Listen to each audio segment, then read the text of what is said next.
Welcome back with one more designer collection అండి. మనకి fabric వచ్చేసరికి గ్లాస్ టిష్యూ అయితే వస్తుంది. ఆ గ్లాస్ టిష్యూ మనకి ఇలా టూ టోన్ అంటే లైక్ ఒకటి రెడ్ ఒకటి ఇలా పీచ్ షేడ్లో అయితే శారీ అంతా కూడా వస్తుందండి. దానికి పార్టిషన్గా మనకి ఇలా కర్దానా బీడ్స్ అండ్ స్టోన్ వర్క్తో అయితే దాన్ని డిజైన్ చేసేసారండి. అండ్ బార్డర్స్ వచ్చేసరికి ఇది కంప్లీట్గా స్టోన్స్ అండి, బీడ్స్ అయితే కాదు.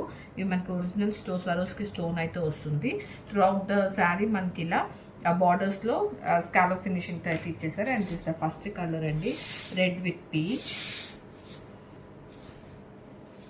ఇది మనకి మంచి రమా బ్లూ విత్ లైట్ గ్రీన్ అయితే వచ్చిందండి. అండ్ దిస్ ఇస్ మనకి కొంచెం పింక్ షేడ్ అయితే వస్తుంది. And this is royal blue and light green shade అయితే వస్తుందండి. And this is wine with light rose gold shade అయితే వస్తుందండి. ఇలా 5 షేడ్స్ అయితే అవైలబుల్ ఉన్నాయి అండ్ రెడీ డిస్పాచ్ ఉన్నాయి. Grab it soon.